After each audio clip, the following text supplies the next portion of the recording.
Welcome back to the In Between podcast. Today's guest is Cathey Kuo, a real estate broker, investor, and entrepreneur with over a decade of experience in commercial real estate and investing. Her journey started early, learning the industry alongside her mom and analyzing deals long before most people even choose a career. From New York City to Las Vegas, Nevada, Cathey has built her own portfolio while helping others grow their wealth and step into entrepreneurship. In this episode, we talk about building something that lasts and what it really takes to create opportunity for yourself and others. Let's get into it. Welcome to the In Between podcast. I'm your host, Cassidy Owen, and I'm the founder of Cassidy Lynn Social, a social media management agency dedicated to helping brands find their authentic voice online. But more importantly, I'm someone who believes that the real magic happens in the messy middle, the in-between moments that shape who we become. Every week, I sit down with female founders, entrepreneurs, and incredible humans who are navigating growth, failure, and everything in between. So grab a nice coffee, get comfortable, and let's dive into today's conversation. Welcome to the In Between podcast, Cathey. We just had quite the technical issues, but we're here almost 30 minutes later. Welcome. I'm so excited to have you. I'm excited to be here. Thanks for inviting me. Yes. So I'm really pumped for this conversation because you have done all the things, you have been through all the in-between moments, but I would love to start off with just kind of an overarching question about your businesses and your life. How were you first introduced to money or the idea of investing? I started really early on in my career. I started working with my family in our investment portfolio, our real estate investment portfolio, literally since I was 12 years old. So I am the child of first-generation immigrants, and when you're raised in a first-generation immigrant household, it's not a question of if you want to work. It's like you just have to. It's something you do. Like I never went to summer camp growing up. I didn't know what that was. So I used to just work with my family in our businesses. So I grew up pretty poor. I remember we had one room in our house that had AC in the summers in New York where it was like super humid and crazy. And I mean, I'm super grateful though, even at that time, because I always had a roof over my head and food to eat. Like we weren't so bad off, right? But it definitely wasn't the life I have today. And so basically I started really early on with my family. I say we are the rags to riches American dream story. My parents came to this country with almost nothing, like less than $5,000 to their name, had to get a place to live, paid tuition because my dad was here as a student first initially, and they were pregnant with my older brother. Yeah, they built everything they had from nothing, and I was part of the journey for the past over 25 years, all since I was 12 years old. Wow, that is incredible. So you're in New York. Obviously, this is the family business. Do you feel like it was always a passion for you as well? Because I'm sure at some point it's like, okay, well, this is the family business. When did it turn from like the family business to something you really enjoyed and were passionate about? Sure. So I say I'm in everything real estate, and it's two parts. So the investment part is family business, but the brokerages are completely separate in my own. So my family has never been involved in my brokerage firms I own. So I own two brokerage firms, one solely owned and one with a business partner. And then the family portfolio I still am kind of overseeing as an asset manager in that regard.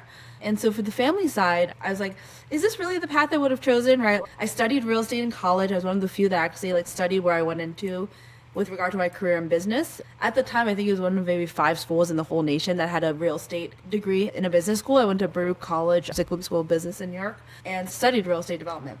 And then I went straight into commercial real estate because I was exposed to real estate pretty much all my life. We started in residential investing, then went to mixed use, and now all commercial. And I knew I did not want to be a residential agent. Like, it's just such a different world. But yeah, I was straight into it. And I think this was I graduated college in 2011. So 2017 or so, 6 years after graduating, and I was full into real estate. And I was like, it was just like this opportunity and timing. I was like, why don't I give it a try? So my sister-in-law moved here from Japan, and so my brother's wife. And so she wanted to start a business basically. And so my mom was like, well, why don't you just help her? I've been a commercial real estate broker for so long. And as a commercial broker, you kind of serve as an advisor to your clients because they're all business owners.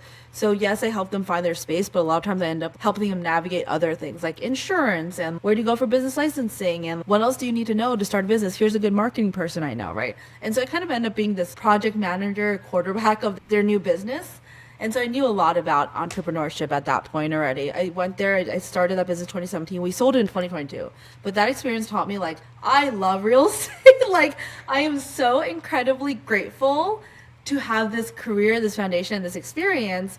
because sometimes you have to go through what you don't love. I was like, oh, let me diversify. Let me try a different business. And I just realized, I think it was multiple things. One was the profit margins, and it's not what it is, right? In salons, like you're doing manicures and pedicures, and you're doing lashes, and they're all like, I don't know, at most $100, $200 ticket, right? Real estate, you're selling properties on the lower end in the hundreds of thousands, on the higher end in the millions.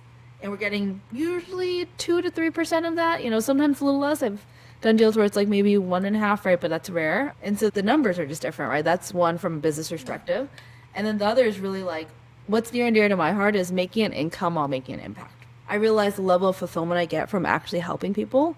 I mean, there are salons that are really successful. You could scale up. It's a numbers game, right? I was just like, I didn't get the level of fulfillment I got from helping a new business owner bring their dream to fruition. I had a client that I helped buy a building and sell it. Basically, long story short, it was like within 3 years, just a month shy of 3 years. And they pocketed over $500,000 net profit. To help people build that kind of wealth, that's life-changing. That literally like is life-changing for a small business owner. So that kind of stuff, I am definitely living my dharma, because I went through this whole spiritual journey a few years ago. And what I realized is my dharma is to be a connector, to enjoy abundance and growth, and to light the way for others.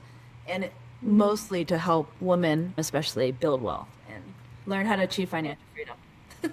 Yeah, I love that. And I love how you have turned what you do, obviously to us, right? The way you describe it, it's like, of course you're making an impact, but I think it's easy to get into the mindset of like, well, I'm not even doing anything. I'm selling a commercial property or a house, or I'm running a social media account. And it's like, if you can take it one step further and ask yourself the question of like, what kind of impact am I making for the next person?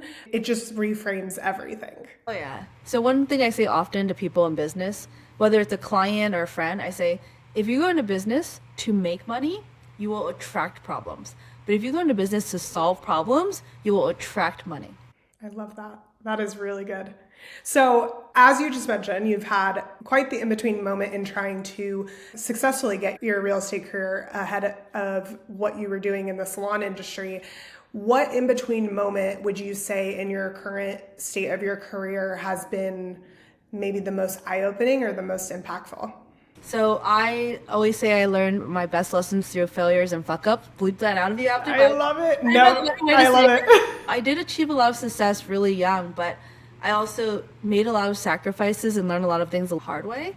So I experienced a mixture of like physical health issues and mental health issues, because I was just like go, go, go, pure grit, hustle, and perseverance for the first probably around 30 years of my career, 30 something years. I was just nonstop. I was just so determined to achieve. And so I was driven by, I think, what I call survival mode. I was driven by survival mode, and it was just like, I need to do this, because I grew up with such a scarcity mindset. And then I discovered Tony Robbins was one of the turning points of my life. That was in, I think, 2021. I went to Tony Robbins, so that's not that long ago. Because it was around that time also I started experiencing some health issues, and it's just weird, like, TMI, but it's like, I don't know if your podcast audience mostly women, but I was like bleeding for a month, and it was like, I didn't know, like it felt like I had been period for a month, and did all the tests, could not figure it out. I think it was just stress and fatigue. I was working 12, 14-hour days. Stress will do more than you think it can. And I just kind of learned through that experience, a mix of going to Tony Robbins, experiencing physical health issues first, some mental health struggles as well, and joining an amazing mastermind group that has changed my life, EO, Entrepreneurs Organization. And basically that kind of helped me turn things around and recognize some of my traumas. And the most important, the most significant, the turning point was hyper independence is a trauma response. Like that's something a lot of successful entrepreneurs embrace early on. If I want something done right, I'm going to do it myself, right? No one can do it better than me. And these are like limiting beliefs, and it's a trauma response of, I don't trust people. I don't trust myself to rely on people. I don't trust to let go. And that was really the turning point, and realizing that really to achieve sustainable success and to scale a business, you need to embrace a healthy interdependence and build community. And that's really, I think, the turning point for me, from going from that awful struggle to the life I have now today. That's a huge lesson to learn. I relate to that a lot. And it's unfortunate because I feel like women especially, we do have to get to that point where there's like health struggles, whether it's mental health or your physical health, where it's finally you hit this wall and your body's like, no, you cannot sustain this. And then it's almost interesting because you see these women lean into the more rest, the more feminine, the more help, and then they skyrocket and they make so much more money, right? And why do you think that lesson is so hard for females specifically who are high achievers to learn?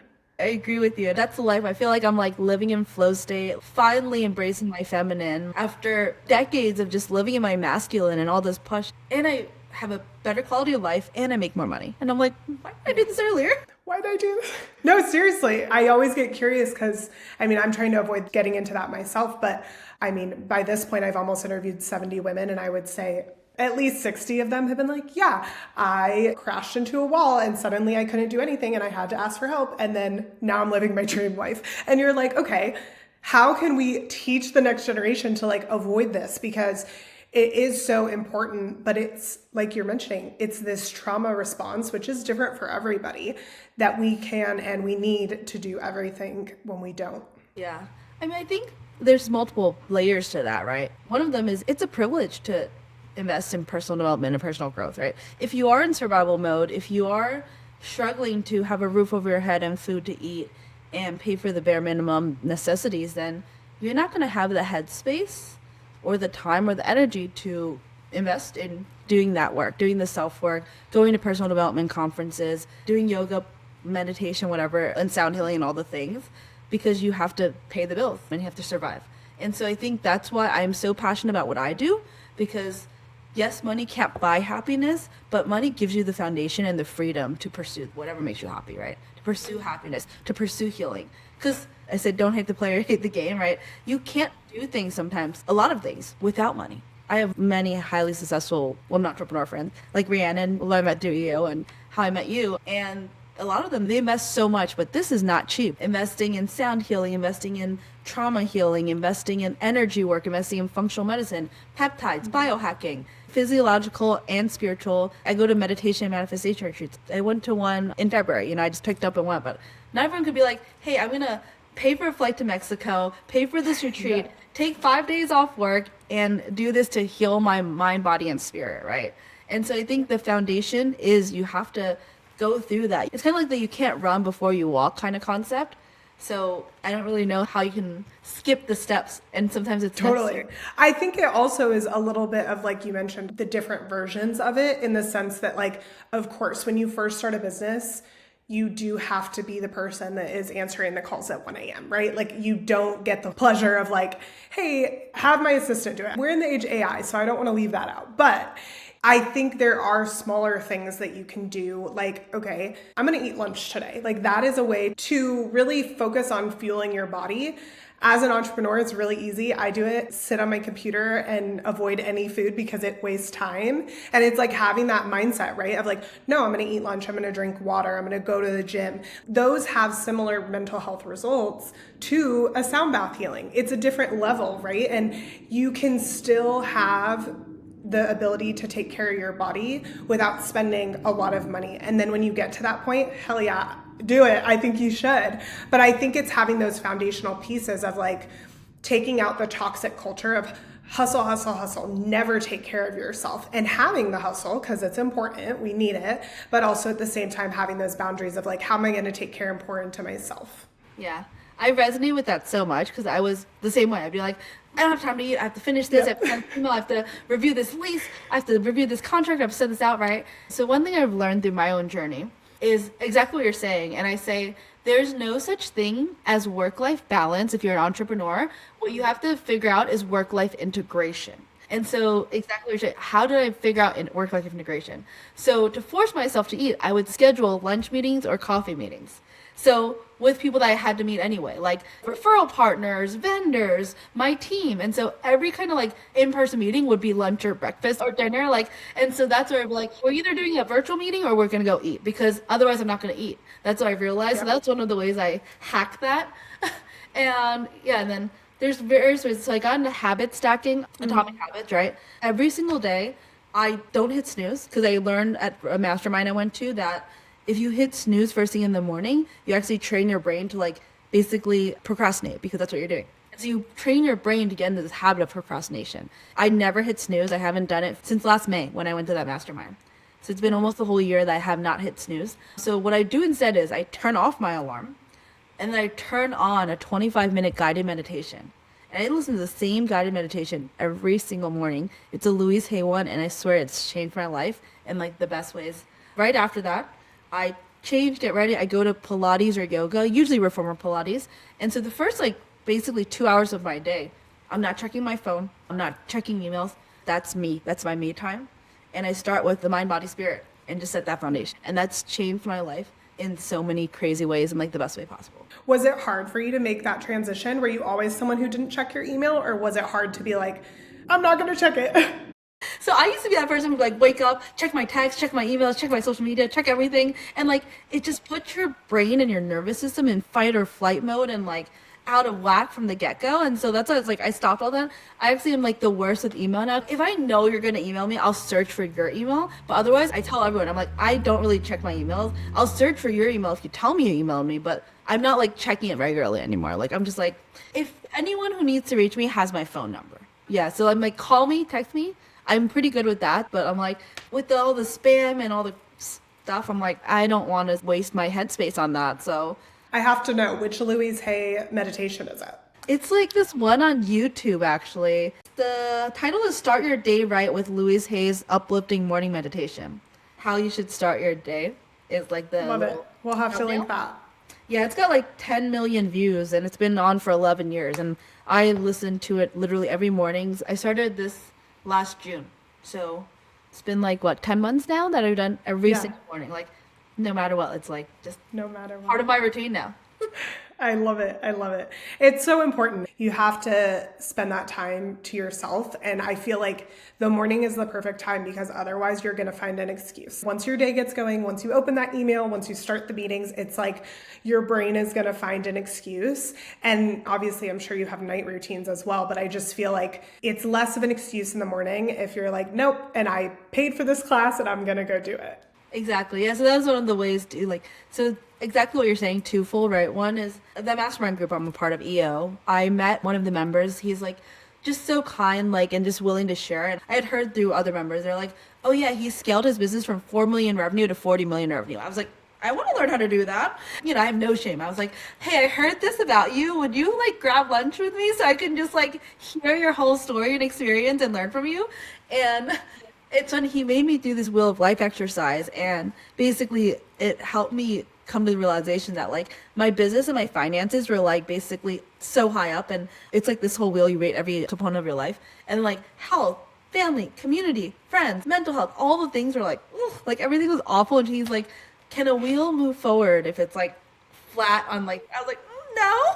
And so basically, and he said that thing, he's like, look, I start every morning with exercise because then there's no excuse, because as an entrepreneur things come up. If you say you're going to do it at the end of the day and a client calls or there's a fire at work or this or that, you're not going to get to the gym at the end of the day. So just start your day with it, and that's made a huge difference in like my energy levels, my mindset, and everything, like my nervous system, I think. So yeah, I think that's so crucial. So you mentioned Louise Hay, you mentioned Tony Robbins. Are there any other major mentors or people that you look to for guidance in really anything, whether it's health, whether it's business? yeah, so I would say if it's like one of those thought leaders, Gary Vee, I love his content and I love his stuff. I've listened to him and watched him for years. His book 12 and a half really changed my leadership style, and he made a huge difference. The kind candor concept, like that was something I really struggled with.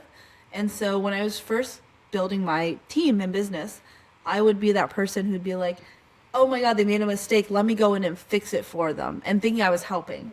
And that would not actually empower them or help them grow or help them learn. And so kind candor concept is basically like helping them pinpoint what they did right, but also what they did wrong, providing that feedback and teaching them, giving the opportunity to grow. And so that's what I've learned. Like that was one of the things. And then in person, like an actual person in my life, her name is Dr. K, or Dr. Kristen Kahle, Kahle. She's founded and sold, I think, 3 different 8-figure revenue businesses now.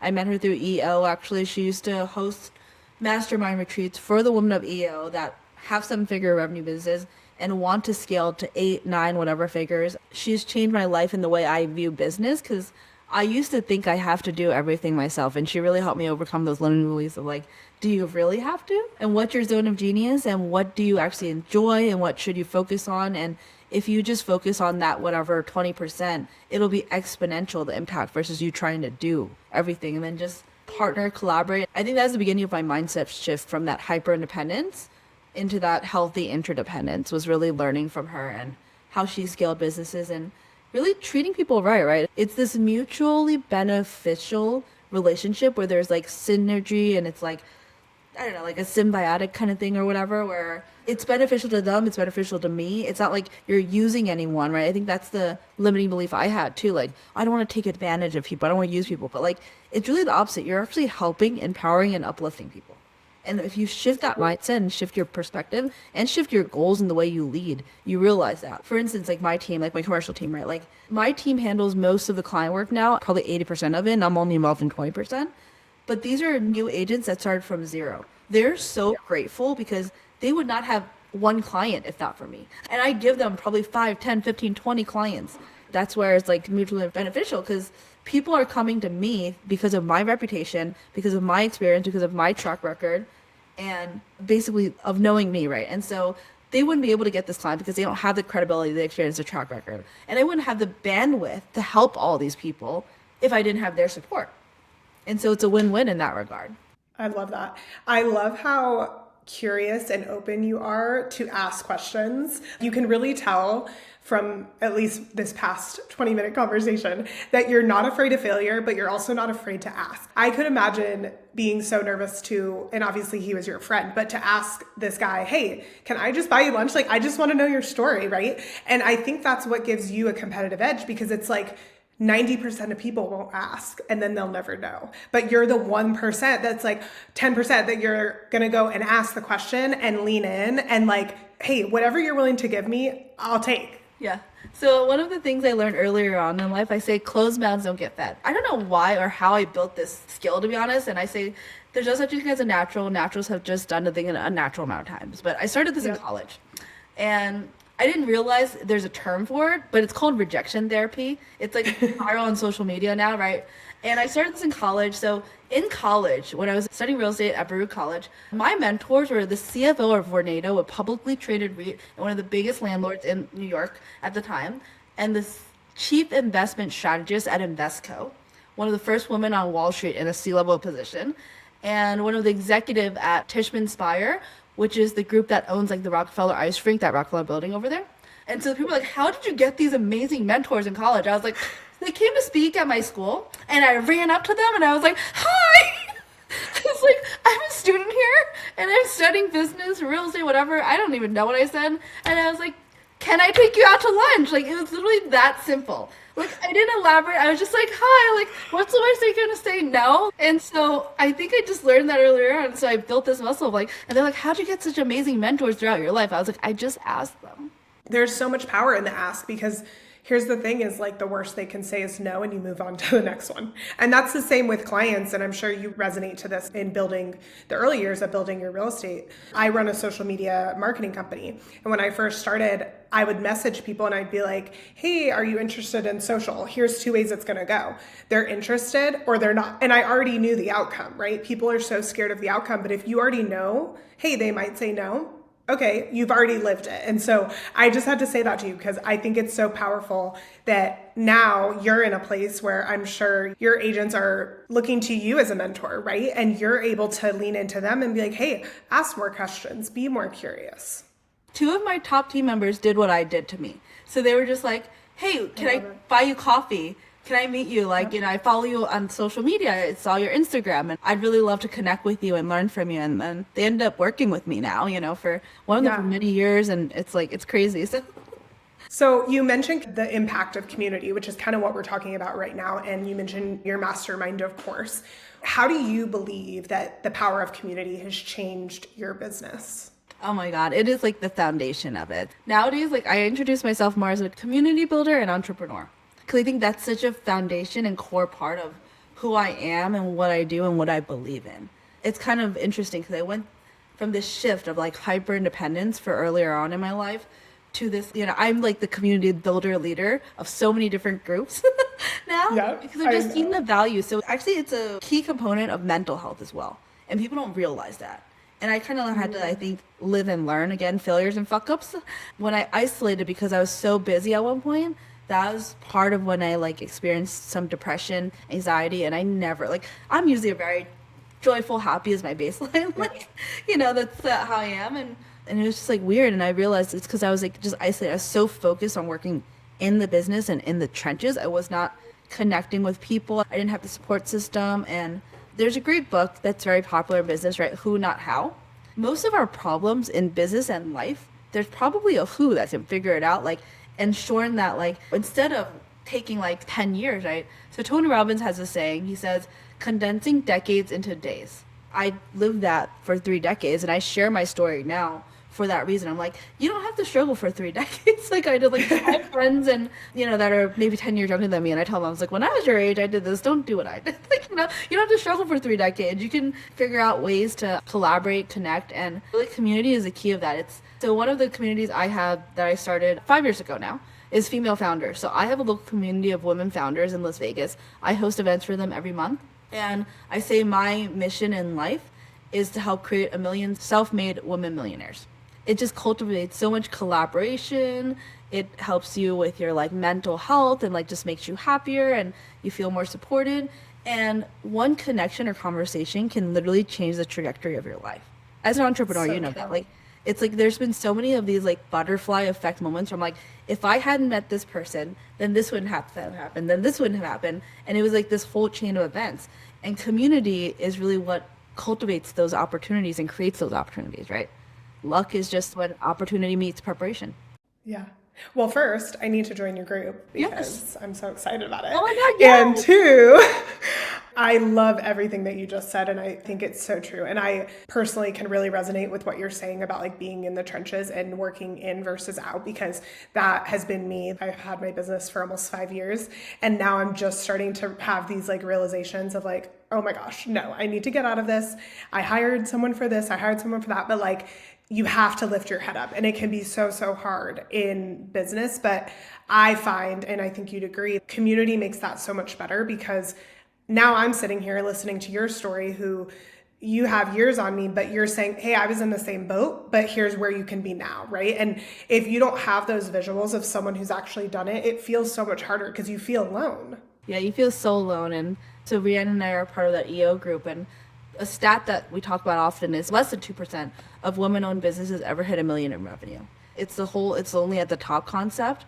People don't understand sometimes my expenses for my business are more than some people make in a year. Paying the rent here, the insurance here, this and that. And like, I was like, I'm paying more in my overhead expenses to keep my business just like afloat than I made the first like probably 5 or 10 years of my business, like of my career. And so it's just different challenges and different struggles. And when you do have that support system of like, oh, I've been there, I've done that, exactly what you're saying, like you feel so much more connected. And it's also validating where you're like, I say the rite of passage to entrepreneurship is like, if you haven't been on your floor in your room, like crying into your hands in a corner or under your bed and being like, am I like doing something wrong? Like, am I supposed to do like, what the fuck is wrong with me? Like, I don't know what, like, then you haven't like lived it really. Like, cause I feel like we've all had that moment where we're like, is this for me? Am I supposed to be doing this? What? Like, it's like a rite of passage. Yeah, it's like a social post I saw, and she was typing on her computer while she was wiping her tears crying, and she's like, this is entrepreneurship. And I was like, yes, finally someone gets it. Like, you're gonna cry, but you're gonna finish the proposal. Like, it's gonna be in your inbox at the end of the day. Yeah. And so I think it's just validating and important, and like having that support system. That camaraderie is important too, where you're like, okay, it's not just me. It's not like I'm not meant for this. It's a normal part of the process. Yeah. Absolutely. What would you say are the things that people need to build something that lasts in business? Ooh, I think the foundation is mindset. It's cliche, but the most successful people I know in business and in life, I'll say, are people who continuously invest in their own mindset and have that growth mindset. I say it's actually like going to the gym. Anyone who has gone to the gym, exercise, worked out in any form, like, like I lift weights. If I don't lift weights for 1 or 2 weeks, my PRs drop, right? So it's not like you go to this great personal development conference, like a landmark, as a lot of my friends have done. Tony Robbins one, right? You don't just go one time and you're like, okay, I went to one, and then like I don't do anything after, right? That doesn't work. You have to like make it a part of your lifestyle and your habit to train your brain consistently. So one of the other things I do is listen to affirmations when I drive. Louise Hay as well. I have some amazing ones I can share with you. I've shared them with a lot of girlfriends, but it's just like, instead of listening to music, maybe for at least 30 minutes or an hour a day, I'll listen to affirmations while I drive or while I'm doing my makeup. Sometimes I listen to them while I'm doing my makeup, because we're like habit stacking again. Like things I'm already doing, I'll just stack it on. The other thing I do is I love this one. She's on YouTube, Vanessa Van Edwards. I don't know if you follow her, but Her name sounds familiar. she does great content on YouTube and Instagram. But for me, like that's the part of the growth mindset and learning. So she talks a lot about like the science of people and like how you can interact with people, how you could connect with people, like the secrets behind charisma and what it's built on, and things like that. So understanding human behavior, I think, really helps you understand yourself, but also other people, and cultivate additional like connections and community and things like that when you really understand the underlying drivers of what makes people do what they do. I love everything you just said, and it's so true. It's like, what can you be doing daily that stacks up, that adds up to the end goal, whatever that is for you? And yeah, it's so true. And especially with things like Tony Robbins, I haven't been, but I've been to similar.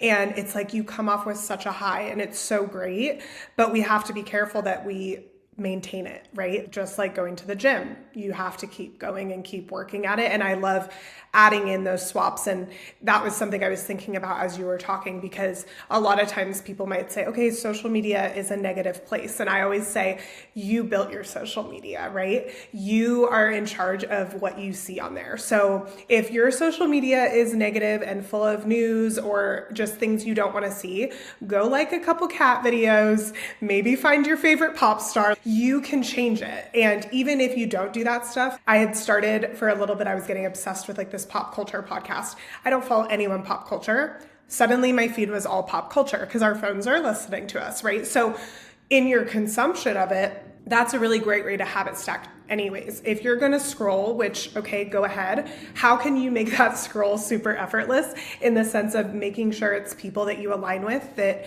are growth mindset, that have businesses, whatever that looks like for you. And so that's another way I love to think about it, is like, who am I interacting with? Let's have a little audit and then really focus in on what's going to show up on my feed. Yeah, I love that. And I resonate with that so much because I say the same thing to people. Because people are like, well, I don't love social media, it's negative. I was like, it's negative if you curate a negative feed. Like, actually, social media is part of my mindset training daily. Because I've cultivated my whole feed to be business thought leaders, mindset, meditation, human behavior, psychology, investing. And so it's all actually positive content. Like, I'm learning from everything. And it's all like, you know, the motivational quotes, the thought leaders I love. Like, I've unfollowed everything negative and everyone negative. So people I know personally that were like friends or in my circle, like if they're posting negatively or complaining, I just unfollow them. So everyone I follow now is like, you could be neutral, like could just be someone in my circle that you're a friend and I know you and you're neutral, whatever. But if you're someone who always complains or who's just always negative, I'm like, I don't need to see that. You know, I don't need to look at any of that. Like, it's the energy you allow into your life affects everything. And so I'm the same way. I'm like, I love social media. Like, I think it's a great place to connect, to learn, actually to cultivate community as well. I have met some of my like dearest friends through the internet. They were internet friends on Instagram and now they're real life friends. And that's what I was going to ask you next, because I have obviously been in the pits of recording podcasts. So I follow all the people I'm about to interview just so I can consume and get to know them. And when I tell you Cathey is doing something new every week, every day, every time you're either posting or getting collaborated, I was like, this girl is busy. She is busy. And so I can tell from your social media that you love it and it's really just a welcoming place. I would love to hear from you. Like, has this always been your relationship with it? And how come you love it so much? Like, truly. It's been on and off over the years. So this is the in-between part of like the super vulnerable, but I'm big on authenticity, so I'm going to share it, right? Like, I was in a really, I'd say it's a toxic relationship, but not a toxic human. Like, he was actually a really good human. I think he had some traumas he didn't want to heal. And I just, you know, it was just very unhealthy from being in that relationship. And so during that time, I was not on it as much. I kind of took hiatus. My energy wasn't great, so I didn't want to show up when my energy wasn't 100%, right? And so earlier on, I just did it for fun initially. I started the social media journey because I was a foodie and I started a food blog. And so I have a separate food blog page, and that's how it kind of started. And then I started connecting with all the food bloggers locally. We became really good friends. We would hang out. We get invited to all these influencer events. And then that became one of my niches in commercial real estate because I'd meet all these restaurant owners and they would need help. It so it translated to direct business based on my hobby and passion. And so that was my first kind of social media like stint. And then recently, in recent years, where I got back on it, it's been on and off, and what I realized really is, I forget who said this, but I heard it from someone, and essentially like, you don't know what you share in terms of a post, a story, whatever, that might change or save someone's life. Whether it's an entrepreneur who's in that bottom trench, crying in the corner, like doom scrolling, and it's like that message could really resonate. Or for me, it's really like my mission, like I said, creating 1 million self-made women millionaires. And why? So actually just last week I had my female founders monthly event, my lunch and learn. And Lauren LaHave, who I say I manifested, she's one of my dearest friends now, but she was Tony Robbins' right-hand woman for 36 years. She's spoken on stages with Gary Vee, Tony Robbins. She's friends with Oprah. She's next level, right? And I met her and we just instantly vibed, and now she's one of my dearest friends. And it's just crazy, the stuff I manifest in life. But she spoke for my community. She was so sweet to volunteer her time, because she's local in Vegas, actually. Because she gets paid $25,000 to speak for Fortune 500 companies. She's next level speaker. And so she spoke for my community. And one of the things she did was she coached me. She's like, may I coach you? And I was like, oh my God. She's like, well, this is your community, but I coach you live in front of everyone who's here, 45 or 50 women, right? They're all women founders. And I was like, I guess so. I guess I have to put myself out there. And so one of the things she's like, what's your mission with this group? You've been hosting events for 5 years, right? And I was like, to create 1 million self-made women millionaires. And she's like, well, why? What motivated you to stay consistent, to do this, to start it? And I was like, so it's deep breath. And I was like, I got really emotional. Trying not to at this time. I think I will be okay. But I got super emotional because I was like, so many women I've realized stay in unhappy, unhealthy, toxic, abusive, mentally, physically, emotionally abusive, right? There are all kinds of ways, relationships, because of financial security. And I'm like, if I could just help women achieve financial security and financial freedom, they wouldn't be in that situation, right? I realized the catalyst for my growth and my success was largely because my dad cheated on my mom when I was 15, and I was the one who found out. And so while most women were like, I'm going to get married and have kids, I was like, F that. I'm going to build an empire and never be in that position because, one, I don't want to be where my mother is now. Two, I don't want my mother to endure this. And she stayed together with my dad for many, many years after that. See, our finances are so intertwined. And so I was like, I don't want myself, I don't want my mom, I don't want any woman to live that, because I never saw my mom joyful and happy until really the past few years. So there's a happy ending to this. She remarried her first love. They reconnected. It was this movie thing, but her first love from way back when, before she even met my dad, his wife had passed away. She just turned 70 last year, but in their 60s they reconnected, and he is the kindest, the most generous human, and just treats her like she deserves to be treated. I just posted on social media, I don't know if you saw that, but I feel like that's rich in life. I have a stepmom, he's my bonus dad, and my dad and I have since rekindled. I've forgiven him. I do appreciate that it did help drive my success, so I've forgiven him for that because I think it's a part of my journey and part of my story. If he hadn't done that, I wouldn't be where I am financially and in business. So I'm really grateful for that. But at the same time, my parents' relationship was what I did not want in a relationship. I was like, that is literally the prime example of what I don't want in a relationship. Whereas my stepfather and my mom, I was like, oh my God, he is the sweetest kind of he plans these trips for her. He takes her out to nice places. She flies first class everywhere. He just gives her money. And it's funny, we'll go on vacation as a family and he'll just give me money to go shopping. And I'm like, interesting. I've never had a man give me money to go shopping. I love it. I love it. It just goes to show you can take the things that you want in this life and ask yourself those deeper questions. And then you'll realize that the things you want and the reasons that you want them aren't even for the reason you thought it was, right? You were able to, in that coaching session, which I'm sure you already had discovered, seen your whole life. And you're like, wow, it's this one moment that has now defined my entire life and the impact that I want to make. Exactly. It created my dharma, right? My mission in life, basically. I love that. Well, I am so grateful for you and grateful for your patience because we had some technical difficulties on this one. But I always end the podcast asking what advice you would give someone who's currently in an in-between moment in their life. I always say action breeds confidence. So it's just about taking that first step. A lot of times we just get stuck in our own heads and we're like ruminating in these thoughts. A lot of anxiety just stems from thinking about things that are never going to happen. When you just start doing the thing, like action breeds confidence, whatever it is. Like earlier on, I guess I never understood, I could never resonate or empathize with the mental health struggles. But when I went through that myself, I got it, like I used to just be like, work harder, no one cares. That's how I was brought up. And then I realized, when in those moments, it's like, maybe the action breeds confidence is just going to the gym. There's chemical and physiological effects to that, like, to get the dopamine going and stuff. So getting some movement in, right? If it's mental health struggles, then yeah, go take a walk, go to the gym, go take a hike, right?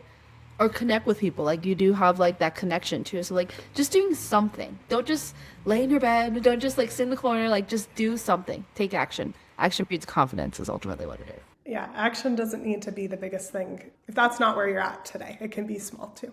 Yeah, exactly. Well, Cathey, I'm so grateful for you. Thank you so much for joining me on the In Between podcast. I will be linking all of the things that we chatted about today, including Cathey's wonderful socials, which you have to follow. So thank you so much. I hope you guys all have a wonderful day, and we'll catch you next time on the In Between podcast. Thank you so much for hanging out with me today.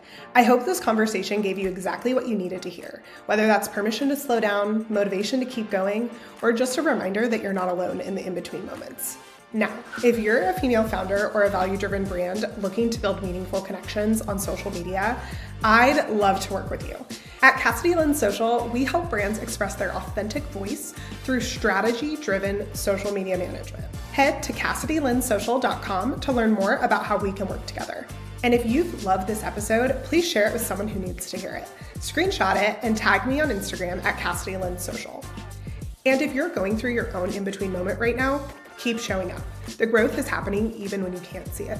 I'll see you next week for another in-between conversation.